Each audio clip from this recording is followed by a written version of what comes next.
Hey guys, welcome back to the Goodfellow Podcast. I'm your host Joe Barone. It's Pasta Sunday here. Just want to say hello, guys. I haven't been around in a little while. I got some things going on in my life. But in the meantime, don't forget about our Patreon channel, please. And if you like us, give us a thumbs up, and let us know you like us, and subscribe if you want. It doesn't cost you anything. And then don't forget about we got all the shirts, the memorabilia, and the Goodfellow shop over there. So anyway, guys, as you can see, I didn't shave, but I had some things going on. I want to thank everybody for all the people saying sorry about my cat Saphira. I don't really want to get into it much on here, but this is her on my lap. So just want to show you guys that picture's about 8 years old, maybe. She was 19 years old. Everybody knows how to put her to sleep and stuff, but I've been dealing with that, and it hasn't been easy.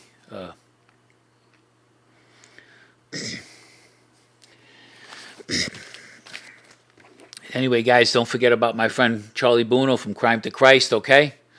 Great book and a real dear friend of mine. So today, I just wanted to start off. Now, I don't want to take any credit for this, but I used to watch a show called The Burn Notice, and he was a CIA guy, CIA guy, and as I was watching the show and everything, and of course everybody knows I was more or less undercover myself too. I took some notes from it, so I'm not taking any credit for anything that I'm writing here. But anyways, this is a little bit about what my life was like when I was doing what I was doing. When you're undercover, your job is to deceive. Loyalty is a strange thing. To live among your enemies, to perform dark deeds for a noble purpose. And it is that purpose that guides you through the darkness. When you lose sight of that, the darkness is all you have left. A deep cover job changes you in ways that it's hard to describe. To become another man for months or years, it's impossible to go through and not be affected at the most basic level. In a way, that's the point. Deep cover is only used to go after the most hardest of criminals, the ones that can't be approached by the ones that can see right through the smooth lie. Those are the ones they know the real thing when they see it. And that's the truth. Everybody thinks like wise guys aren't smart, but believe me, they are. The only way in with people like that is to become the real thing. Every hour of every day, whether you're in public or alone, you have to live the life of the man you're claiming to be. You build the lie and you nurture that lie, selling it to them and little bit by bit until they believe your lie. Your lie becomes your weapon, your salvation. The only thing that stands between you and disaster is when that lie falls away. You're left with only the hard truth of who you are and what you've done. When that happens, you're all out of moves. The only thing there to do then is to await your fate. As a CI, you spend so much of your life lying that you have to keep reminding yourself that you're doing it for the greater good. In my case, it was because of my father. It's easy to believe that when the people you're deceiving are your enemies, or not your friends really, but it's much harder when you find yourself sneaking out on the ones you love the most to attend a secret meeting in the dead of night. You see, I used to get phone calls any time of the day, any time at night. My life could have ended just like that. I never knew if they found out that I was working undercover for the FBI. I never knew, but I still went. I'm not going to say I was an old skilled guy and all of that kind of stuff. I was fortunate. Maybe I had an angel on my shoulder. I don't know. I'm not saying that I loved what I was doing either, because I wasn't. I didn't like it. I still get dreams, bad dreams about it.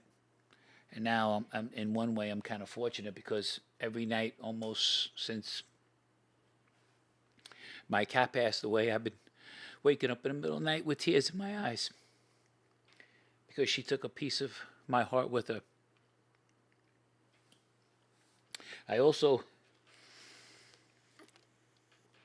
wanted to I always said a lot of times on the show that I was going to bring some sayings I hear over the course of my life and stuff like that. So I take no credit for any of this. It's shows, movies, somebody else from history, whatever it may be. So I don't take any credit for any of that stuff. But like here, I'll give you this one here. People who are at war with themselves can't give you peace. People who lie to themselves can't give you honesty. People who betray themselves can't give you loyalty. People who don't love themselves can't really love you at all. They they give you what they can't give themselves. One of the hardest lessons in his life is letting go, whether it's guilt, anger, love, loss, or betrayal. So it's little things like that I've heard over the years. Like this one here too. I got another book. A lot of books. I've seen a lot of things. Be careful what you tell people. A friend today could be an enemy tomorrow. Boy, you don't know how true that is over the years. Am I right? I mean, that's some serious stuff right there. Let me go back to this one. Okay. Here.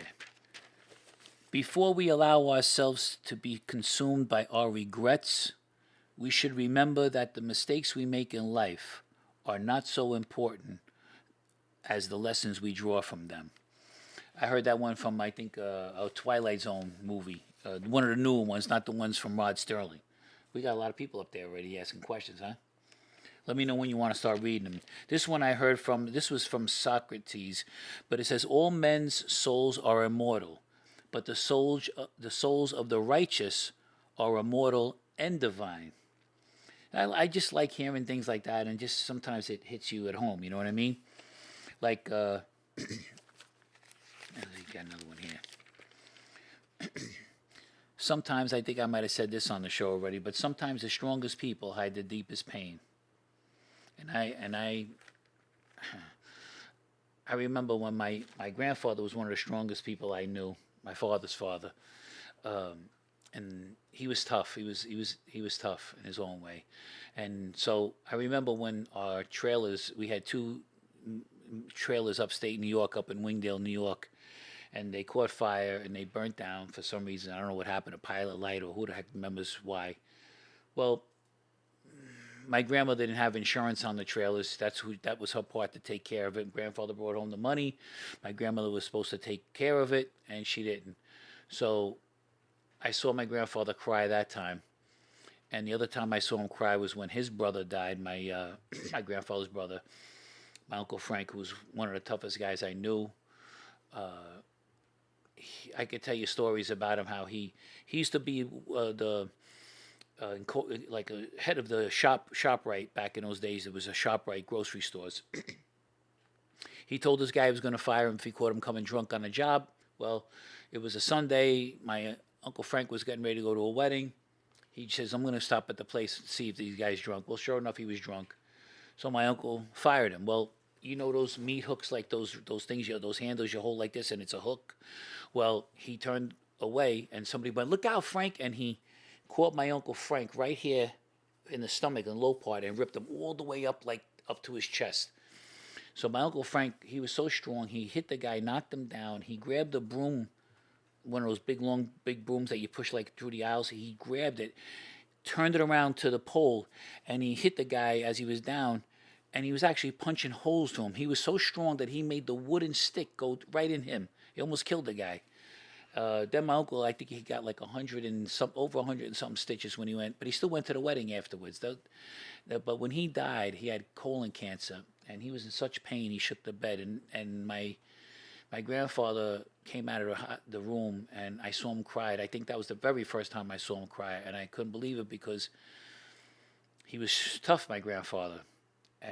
But my Uncle Frank was way tougher than, he was like the toughest one out of all the brothers. My grandfather had three brothers and 4 sisters. So it was just, it's weird when you see somebody like that, so strong, somebody, that's why they hold the deepest pain inside them, you know. Then here you go, this one here. When you love someone, you love You love the pain, but the pain never goes away. You just make room for it.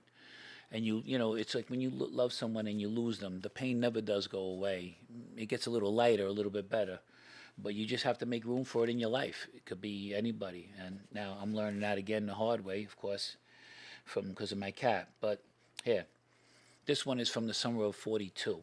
I don't know if anybody ever saw that movie, but it's a good movie, especially for guys, how they come up in life and things that happen to men. But life is made up of small coming and goings, and for everything we take with us, there is something we leave behind. And that's true with anything, you know what I mean? Let's see, here we go. The only way to survive a mad world is to embrace the madness. That's from the Fear of the Walking Dead. I'm sure everybody else might have seen it before. And I got my Walking Dead shirt on today. You can't see it that much. I'm a little sitting low, but The Walking Dead back in the days when it first came out, I thought it was one of the greatest shows ever. But then as the years went by, it started getting a little weak, a little softer and stuff like that. But what are you going to do? It is what it is. But those are some of the things. I'll read some more, but I think we should take some comments, no? Some questions out there. And I thank everybody for tuning in on Pasta Sunday night. Thanks. Shannon Ross says, hope you have the best show tonight. Much love. No, thank you. Appreciate it. Sven Larson says, hi, Joe. Denmark calling in. Hey, you got Denmark in the house. Thanks for tuning in. Appreciate it. Andrew Dumas, Anthony Rocha. Oh, Anthony. Smash are all saying, hey, Joe. Hey, Carmine. Appreciate it. Appreciate it, guys. Jeff D says, what's up, Joe? Many memories watching this podcast. Hey, Jeff. Yeah, Jeff and I, we used to... Matter of fact, Jeff, my friend Jeff Du Bois, he was... he had a lot of brothers himself, too. We used to go, you remember when your father used to come home because he just got the money and he bought all groceries? That's where I learned how to make I think his brother Paul made the triple decker peanut butter and jelly sandwich. You know what I mean? We used to have the two ends with the peanut butter and the middle slice had the jelly on both sides and we slapped it together. And I still make those once in a blue moon, believe it or not. Good to see you, Jeff. Thanks for tuning in. We got a lot of memories, Jeff and I. Forget it. We got beat up at Barnard School, Jeff and I. Forget about it. We got a lot of stories. Dave in Pittsburgh says, did you have any interaction with Vinnie Gorgeous's lawyer, Stephen D. Carmine? I read that they were cousins. No. I hadn't. Of course, I talked to Vinnie a lot, but more so when we were locked up, but not with his attorneys. No. CarmineSmash says, hey, Joe, play a little song on that guitar. Maybe I'll grab it a little bit. We could do something like, I left my heart. But we'll get to it. Go ahead, brother. What else we got? James BQ says, Joe, it sounds like you had two groups of friends, Mafia and New Rochelle friends. I did, James. A lot of my friends from New Rochelle who I, thank God because of the show, reached out to me. I've been in touch with a lot of them, thank God. And yeah, because believe it or not, a lot of my friends from New Rochelle, even though we might have knew people and stuff, we didn't really want to be wise guys.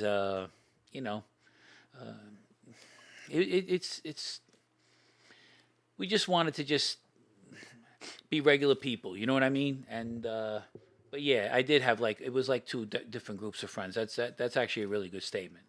Thank you for saying that too, and noticing that.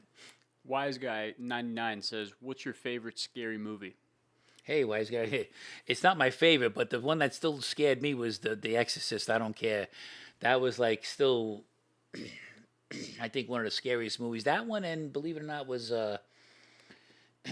with the Bruce something what the heck was the name of that movie? The Living Dead or something like that. I forget what it was, but yeah, definitely The Exorcist was one of the scariest movies I've seen. Yep, still to this day. Dave in Pittsburgh says, did the feds tell you what and who they wanted info on, or did you tell them only what you knew? And also, where did they meet you at? Very good questions. The feds, because I was hanging around, I was from the Genovese, supposed to be with the Genovese family, but because I was hanging around with the Bonanno family, of course, they didn't say go after one person or anything like that. But basically, I fed them information. It was almost basically some stuff. I mean, there was some things they never knew, and I gave them information. But I would do like like that. Because it was almost all in the street if somebody killed somebody or whatever like that.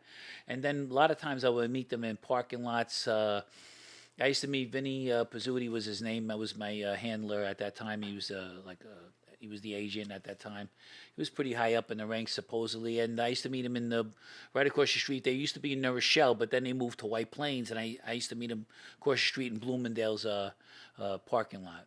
And yeah, I liked it because I used to go shopping up there too. But so it was easy for me. As a matter of fact, he pretended to be my buddy, my friend, and everything. And then I put a CD in my car, and it was Tennessee Ernie Ford, where he goes, you load 16 tons, what do you get?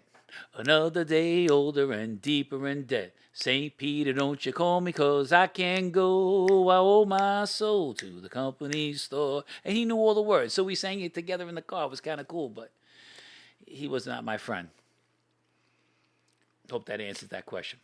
Aki Akasella. It's Aki. I wish I could be there right now, but I'm up here stuck in the cold. Hey, Aki, I know it's cold up there where you are. It was good to have you on the show a couple of weeks ago, and good to see you too. I hope we get to see each other more, and you're always invited on the show. You know that. Every guest that I've had on the show, they're always more than welcome. I've had some really good guests, and you know, I appreciate it, Aki. Good. It was definitely good to see you. I wish you didn't have. I wish you could have stayed longer, but it was a nice surprise. Good to see you and the wife.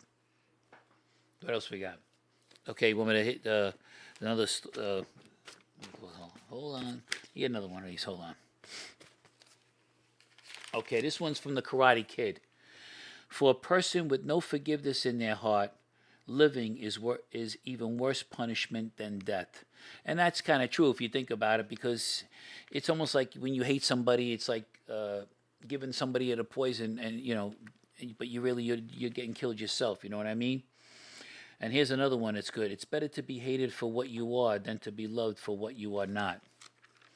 So I like those ones. And this one here is from the movie Shane with Alan Ladd. He's one of my favorite shows. But this is really good because I'm a very big gun enthusiast, or whatever you want to say. So a gun is a tool, no better or worse than any other tool. An axe, a shovel, or anything. A gun is as good or as bad as the man using it. You know, everybody blames guns for killing people, and yeah, it'll kill people, but it's who's shooting it. It's almost like that old saying, but at that time the guy says, it's not the knife that, you know, when you get stabbed in the back that kills you. It's when you turn around and see who it is. You know what I mean? That's the truth, right? Let me see another one. Here you go. To forgive is to set a prisoner free and discover that the prisoner was you. I don't remember where I got that one from, but that's one of them. And then this is really good too, especially if you're in a relationship. The end is always right there at the beginning. So usually when you meet somebody and the way it happens, it usually ends almost kind of like the same thing. And it's pretty good if you ask me. I like that kind of stuff. And then this is a good one too. Of all the gifts our Maker has bestowed upon man, none is more precious than his ability to love one another. I thought that was pretty cool too. And this one here is good. This one is from Daredevil with Ben Affleck. Few things are absolute. Even Lucifer was once an angel. It's why judgment and vengeance is best left to God, especially when murder is not in your heart. I thought that was pretty good from that saying, too.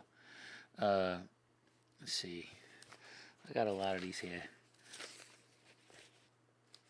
Okay, this is a good one, too. What comes easy won't last. What lasts won't come easy. That's pretty true, though, if you think about it, right? Oh, here you go. This is from Mark Twain.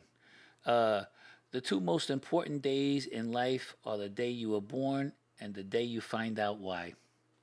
I thought that was pretty cool, too. What else we got here? Oh, here, this is the one I was saying before. Holding on to anger is like drinking poison and expecting it to kill the other person. That's, I can't say it better than that, you know what I mean?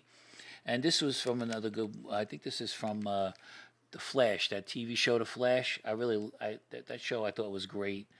That and Supergirl. Some people come into our lives some people go. And there are people become a part of you. Some friendships feel like they'll last forever, and others end far too soon. Not every friendship is meant to last a lifetime, but what does last forever is the pain when that person is gone. So, oh, this one is good too. This is from the movie The Ninth Gate with Johnny Depp. There's nothing more reliable than a man whose loyalty can be bought for a handful for hard cash. That to me is the best because listen, there was a guy. It was another movie I saw, and the guy didn't want to take money for doing this thing for him, right? So he says, well, let me tell you something. When a man doesn't want money, that means he wants something else. And if you think about it, that's true. If he goes, nah, you don't owe me nothing like that. Later on, he's going to look to try to get something from you, whatever. So realistically, you should just be like, you're taking the money whether you want it or not. Because once you give him the money, you can wash your hands of the whole situation. Am I right or wrong? Absolutely, 100%. Let's see what we got here. Oh, when you change the way you look at things, the things you look at change. And that's the truth, too. Let's see. Yeah, this is good, too. I'm just a normal person with a slightly different outlook on life. That was pretty good. Okay, what else we got? What are you bringing the axe over? Here we go. Hold on. Okay. I don't know what we can do here, but we'll see. I don't know. I haven't played in a while. Haven't been to. Sometimes I play like when I'm happy, but it's a little out of tune, but.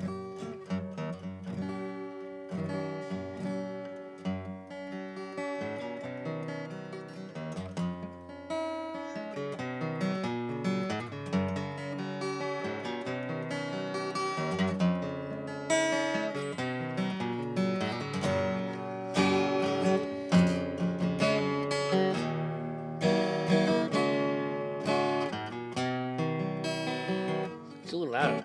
It's a little loud. I got it.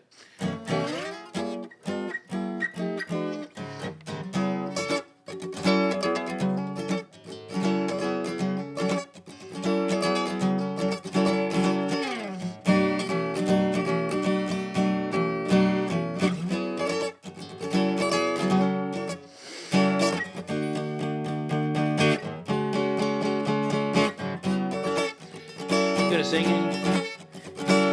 Down around the corner. Well, you know how it goes, guys. I haven't been really too much in the mood to really sing, I guess, for the last, since she passed away was November 10th. So, it's one of those type of things. Maybe I'll come on, I'll be in a better mood another time, but I guess everybody understands, you know what I mean?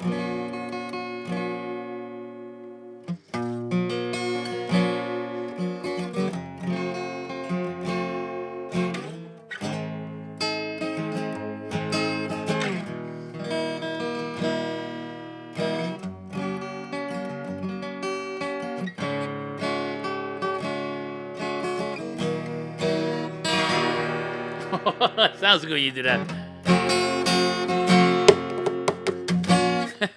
Anyway, that's my little debut there, whatever. But what we got any more questions, comments, anything? People want to tell me to go take a walk, show off a short pier. Brady says, "What's up, Mr. Joe? Looking like a pimp today. You been hitting the gym a little more than usual?" Yeah, I've been trying to take out my frustrations and my all my stuff out on that. Yeah, Brady, good to hear from you. I'm glad you were able to tune in, you and Morgan, you know what I mean? Yeah, hitting it a little bit, you know what I mean? But I wish I could go. I wanted to go to another gym where they got a little bit more free weights, but I'm still in Planet Fitness, and hey, it is what it is. I just got to do more reps with the weight. But, every once in a while I try to go a little heavier because you got to when you're my age, Less reps, heavier weight, less time in the gym, right?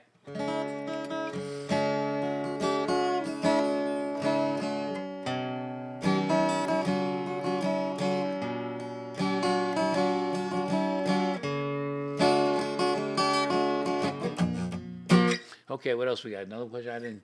I wanted to ask you. Go ahead. Today was the 21st on this day 21 years ago, Randy Pizzolo Oh, was whacked.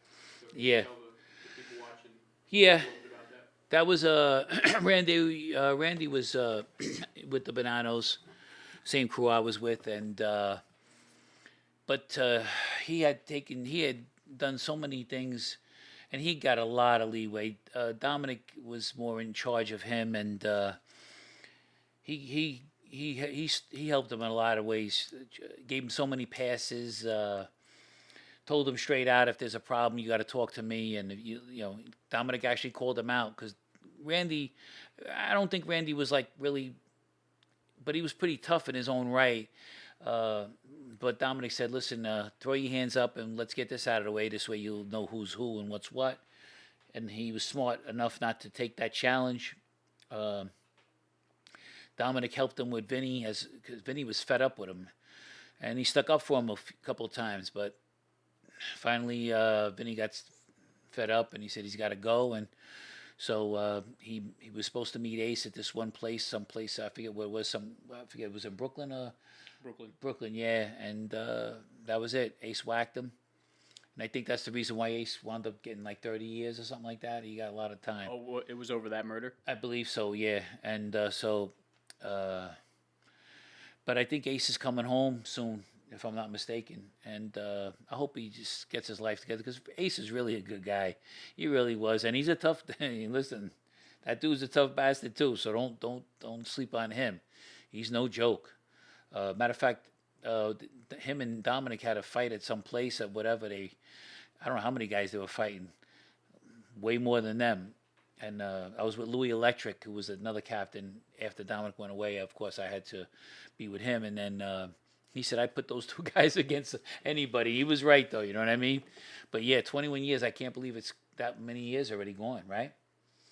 What else we got up there? Thanks, Brady. Good to see you. Jeffrey D says, your best song was When Your Balls Hit the Floor Like a B-54. Oh, yeah. Oh, yeah. When your balls... Yeah, right. I forget how to play that song, but that used to be a good one, right? When you... Yeah, I forget how it used to go, but thanks, Jeff. Yeah, I used to play the guitar with Jeff back in those days. All of us did.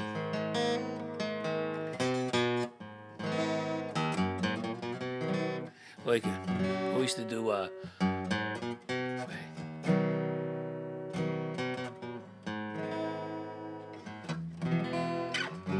Okay.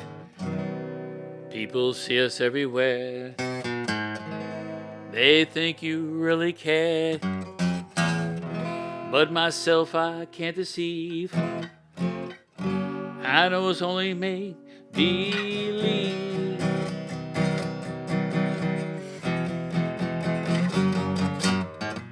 My one and only prayer is that someday you'll care. My hopes, my dreams come true. My one and only you.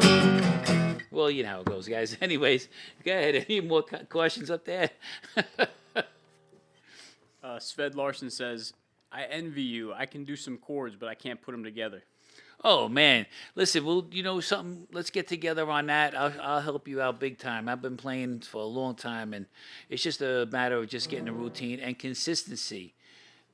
It's all who was really a dear friend of mine, Gus DeGazio, very famous he was, and he was a very good friend of mine too.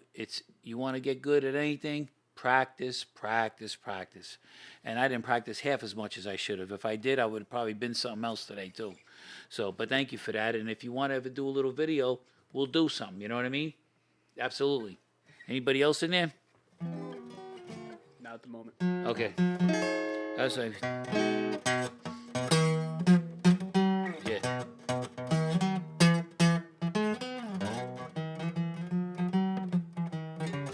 All of me, why not take all of me? Can't you see I'm no good without you? Take my lips, I'll never use them. Take my arms, honey, I'm gonna use them. Your goodbye left me with eyes that cry. How could I go on, dear, without you? You took the part that once was my heart, so why not take hold of me? Something like that, Bob.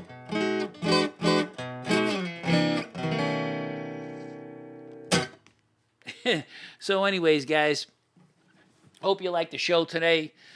Appreciate all the comments everybody made, and I'm going to sign off for tonight. I'm still going to go eat my pasta.